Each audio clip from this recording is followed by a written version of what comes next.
I sat alone in the quiet living room, the clock ticking softly on the wall. The silence felt heavy, like a blanket I couldn't shake off. John, my husband, had been gone for 3 months now, and the world seemed to have lost its color. The house we'd built together, filled with laughter and dreams, now echoed with emptiness. I missed him every day, his warm smile, the way he'd hum while cooking breakfast, the gentle way he'd hold my hand when life felt overwhelming.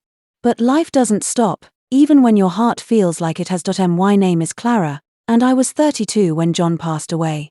A car accident took him from me, sudden and cruel, leaving me to navigate a world that no longer made sense. We'd been married for 8 years, and in that time, we'd created a life full of love, even if it wasn't perfect. We didn't have children, not because we didn't want them, but because it just hadn't happened yet. Now, with John gone, I was left with memories and a future I couldn't picture. The days blurred together after his funeral. Friends and family came by often at first, bringing food and kind words, but as time passed, their visits grew less frequent. I didn't blame them. Grief is hard to be around. It's messy and uncomfortable, and people don't know what to say when the tears don't stop. I tried to keep busy, cleaning the house, sorting through John's things, even going back to my job as a schoolteacher, but nothing filled the void. Then there was Gaius, my older brother. He was 3 years older than me, a tall man with a loud voice and a personality that filled any room. Growing up, Gaius had always been my protector. When kids at school teased me for being too quiet, he'd step in, his broad shoulders and sharp words enough to scare them off. He was the one who taught me how to ride a bike, who snuck me extra cookies when Mom wasn't looking, who told me I could do anything if I set my mind to it. Even as adults, we stayed close. He'd call me every week, and when John was alive, the 3 of us would spend Sundays together, laughing over barbecue or watching old movies. But after John's death, Gaius changed. He started coming over more often, almost every day. At first, I thought he was just worried about me. He'd bring groceries, fix things around the house, or sit with me in silence when I didn't feel like talking. I was grateful for his presence, even if it sometimes felt like he was hovering. But then, one evening, everything changed. It was a chilly night, and I'd invited Gaius over for dinner. I'd made his favorite spaghetti with meatballs, hoping to feel a little normal for once. We sat at the dining table, the same one John and I had picked out at a flea market years ago. The food was good, but the conversation was slow. I wasn't in the mood to talk much, and Gaius seemed distracted, his eyes darting around the room like he was looking for something. "Clara," he said suddenly, setting down his fork. His voice was serious, and it made my stomach twist. "We need to talk." I looked up from my plate, my heart beating a little faster. "What's wrong?" He leaned forward, his elbows on the table, his hands clasped tightly together. "You're not doing okay. I can see it. You're alone in this house, and it's not good for you." I frowned, unsure where this was going. "I'm managing, Gaius. It's hard, but I'm trying." He shook his head, his dark eyes locking onto mine. "Trying isn't enough. You're young, Clara. You've got your whole life ahead of you. You can't just sit here, wasting away, grieving forever." His words stung, but I didn't argue. He wasn't wrong. I felt like I was stuck, like I was moving through life in slow motion. But what did he expect me to do? Just forget John and move on? "I know you loved John," he continued, his voice softening. "But he's gone. And I don't want you to end up lost. I've been thinking about this a lot, and I have an idea. Something that could help you." I raised an eyebrow, curious but cautious. "What kind of idea?" He took a deep breath, and for a moment, he looked nervous, something I'd never seen in Gaius before. Then he said it, the words that would turn my world upside down. "I think you should get married again. And, you need to be with someone who can take care of you, who can keep you from running around with the wrong kind of men." I stared at him, my fork frozen halfway to my mouth. "What?" He didn't flinch. "You heard me. You're vulnerable right now, Clara. I've seen it before, widows who get lonely and end up with men who take advantage of them. I don't want that for you. You need a husband, someone to ground you, to give you a purpose again. And, well, you need to be active, you know? So you don't go looking for trouble." My face burned, a mix of shock and embarrassment flooding through me. "Active? Gaius, what are you talking about? He shifted in his seat, clearly uncomfortable but determined to push forward. I'm talking about intimacy, Clara. A woman like you, young and alone, it's natural to have needs. If you don't have a husband to fulfill those needs, you might start looking in the wrong places. I'm just trying to protect you. I couldn't believe what I was hearing. My own brother, sitting across from me, talking about my needs like I was some reckless teenager who couldn't control herself. I set my fork down, my hands trembling. Gaius, I'm not some loose woman who's going to go chasing men because I'm lonely. I loved John. I'm not thinking about anyone else right now. I know you're not, he said quickly, raising his hands as if to calm me. But that's the problem. You're not thinking straight at all. You're grieving, and grief makes people do stupid things. I just want you to be safe, Clara. I want you to have a good life. I pushed my chair back, the legs scraping against the floor. So your solution is for me to get married? To just find some man to replace John? And what? Sleep with him so I don't run around? Gaius, do you hear yourself? He didn't back down. I'm not saying replace John. No one can do that. But you need someone. And I've been thinking, maybe I can help you find the right person. I froze. What does that mean? He hesitated, then leaned closer, his voice low. I know someone. A good man, Clara. Someone who'd take care of you, who'd respect you. He's stable, kind, and he'd understand what you've been through. My mind was spinning. Who are you talking about? His name's Daniel, Gaius said, his tone almost proud, like he'd solved some great puzzle. He's a friend of mine from work. He's a widower too, a few years older than you. He's got a good job, a nice house, and he's been asking about you. I felt like the air had been sucked out of the room. You've been talking to some man about me? About marrying me? Not like that, Gaius said, but his face flushed. I just mentioned you, how you've been struggling. He's a good guy, Clara. I wouldn't suggest him if I didn't think he'd be right for you. I stood up, my hands clenched into fists. Gaius, I can't believe you. John's only been gone 3 months, and you're trying to set me up with someone? You think I need a man to keep me from running around? I'm not a child. I can take care of myself. He stood too, his expression a mix of frustration and concern. I'm not saying you're a child. I'm saying you're hurting, and I'm worried about you. I don't want you to end up alone, or worse, with someone who doesn't deserve you. I don't need you to decide who deserves me. My voice cracked, and I hated how close I was to crying. I just lost my husband, Gaius. I'm not ready to move on. I don't know if I'll ever be ready. And I definitely don't need you pushing me into something I don't want. The room fell silent, the tension thick between us. Gaius looked at me, his jaw tight, his eyes searching mine. For a moment, I thought he might apologize, but instead, he said something that made my blood run cold. I'm not just asking, Clara.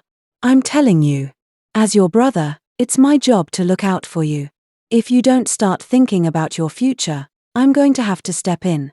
I stared at him, my heart pounding. Step in. What does that even mean? It means I'm not going to let you ruin your life, he said, his voice firm. If you won't listen to reason, I'll make sure you're taken care of, whether you like it or not. I felt like I'd been slapped.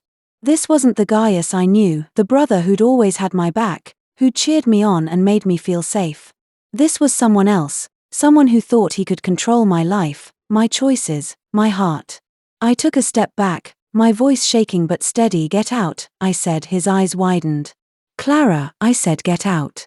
I don't want to see you right now. For a moment, he didn't move. Then, slowly, he grabbed his jacket from the back of the chair and walked to the door. Before he left, he turned to me, his expression softer but still stubborn. I'm doing this because I love you, Clara. You'll see that one day. When the door closed behind him, I sank into the chair, my hands covering my face.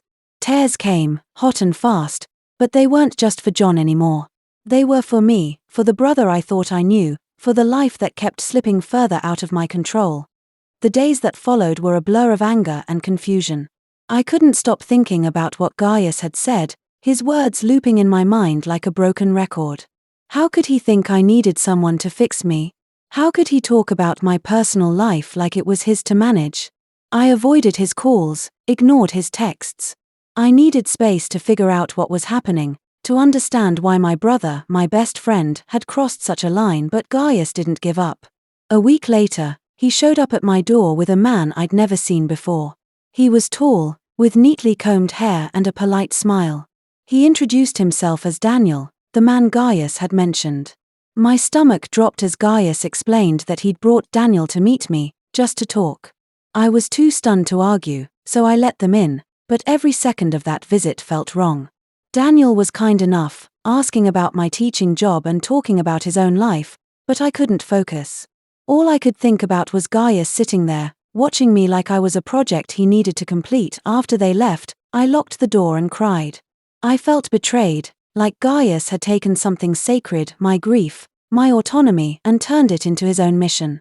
I didn't know who he was anymore, and that scared me more than being alone. I decided I needed answers. I started digging into why Gaius was acting this way. I called our mom, who lived a few hours away. She was as shocked as I was when I told her what he'd said. "That doesn't sound like Gaius," she said, her voice worried. "He's always been protective, but this is too much." She suggested I talk to his wife, Sarah, who I'd always been close to. So I did. I drove to their house one evening, my hands shaking as I knocked on the door. Sarah welcomed me in, her face warm but concerned when she saw my expression.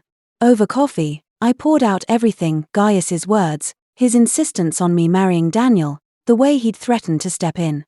Sarah listened quietly, her brow furrowing deeper with every word.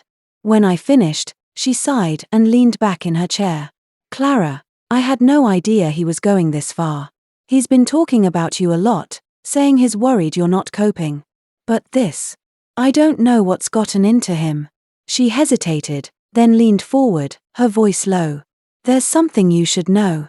Gaius has been under a lot of stress lately. His company's struggling, and he's been working overtime to keep things afloat. He hasn't been himself. I think he's trying to control something in his life, and you're the closest thing he can hold on to." Her words hit me like a punch. Gaius, the strong, confident brother I'd always known, was struggling. It didn't excuse what he'd done, but it made me see him in a new light. Maybe he wasn't trying to hurt me. Maybe he was just scared of losing me, scared of failing as a brother, but understanding didn't mean forgiveness. Not yet. I thanked Sarah and went home, my mind racing. I needed to confront Gaius, but I didn't know how.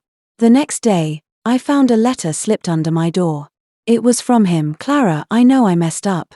I shouldn't have said what I did, and I definitely shouldn't have brought Daniel over without asking you. I was trying to help, but I see now I went too far. I just want you to be happy, and I'm terrified of you being alone. I miss John too, and I hate seeing you in pain. Can we talk? I promise I'll listen this time, love." Gaius. I read the letter over and over, my heart torn. Part of me wanted to forgive him, to hug him and go back to the way things were. But another part of me was still angry, still hurt by how he tried to control me. I decided to give it time. I wasn't ready to face him yet. Over the next few weeks, I focused on myself. I started seeing a therapist, someone who helped me untangle the mess of grief and anger inside me. I joined a book club at the library, where I met people who didn't know me as John's widow but just as Clara. I even started painting again, something I hadn't done since college. Slowly, the world started to feel a little less heavy. Gaius kept his distance, but he'd send small gestures: a text to check in, a bouquet of flowers with a note saying, "I'm here when you're ready." It wasn't enough to erase what he'd done, but it showed he was trying. One day, I ran into Daniel at the grocery store. I braced myself for an awkward conversation, but he was kind, apologizing for the surprise visit and explaining that Gaius had been so insistent that he'd felt pressured to come. "I lost my wife 2 years ago," he said softly. "I know what it's like to feel lost. I wasn't looking to replace her, and I'm sure you're not looking to replace John. Gaius he cares about you." I nodded, my throat tight. "He does. But he went about it all wrong." Daniel smiled, a sad but understanding smile. "Family's complicated. Give him time. He'll figure it out." That conversation stayed with me. It didn't make me want to marry Daniel or anyone else, but it made me realize that Gaius's intentions, however misguided, came from love. I decided it was time to talk to him. I invited him over one Sunday, the same day we used to spend together with John. When he walked in, he looked nervous, his usual confidence gone. We sat on the couch, and for a while, neither of us spoke. Then I took a deep breath and told him everything, how his words had hurt me, how they'd made me feel like I wasn't enough on my own, how I needed time to grieve and heal in my own way. He listened, his eyes fixed on the floor. When I finished, he looked up, tears in his eyes. "I'm so sorry, Clara. I thought I was helping, but I was being selfish. I was scared of losing you, of not being able to fix things. I know I can't control your life, and I promise I won't try to again." I reached for his hand, squeezing it tightly. "I need you to be my brother, Gaius. Not my keeper. Just be there, okay?" He nodded, pulling me into a hug. "I will. I promise." It wasn't a perfect fix. Trust takes time to rebuild, and grief doesn't just disappear.